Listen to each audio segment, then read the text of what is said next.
tayo dito ng 60 in dishwashing liquid bote. Yan yung ating paglalagyan mamaya pag nahalo na natin dito sa yan ay yung tubig malinis. Ilagay na natin ilagay na natin.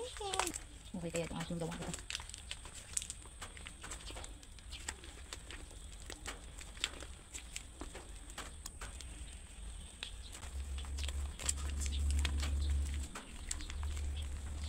Matagal na siya din sa bahay, ilang ano na siguro may ilang araw na siyang nandito sa ano.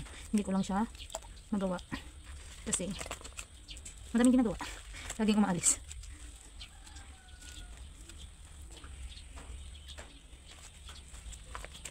Ngayon na lang ulit kasi ang hirap din mag edit ng mga video. Kala mo na may napakagaling mag edit. Kahit simpleng edit, haluin na lang natin.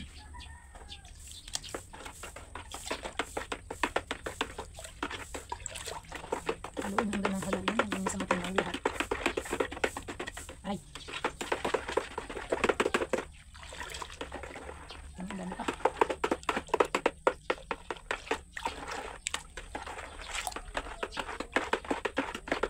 Hanggang sa lumabot. Babalikan ko na lang kayo mamaya pag natapos. Natapos ko nang haluin.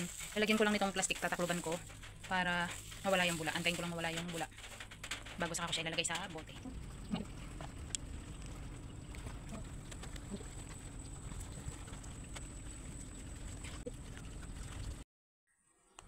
Yan, natapos na natin siyang ilagay sa bote. 15 ito lahat, itong mga nasa bote. Tapos yung natitira, gagamitin ko na lang. Tapos iba na to. Yung pwede siyang ibenta. Pero pwede rin naman siyang gamitin dito sa bahay.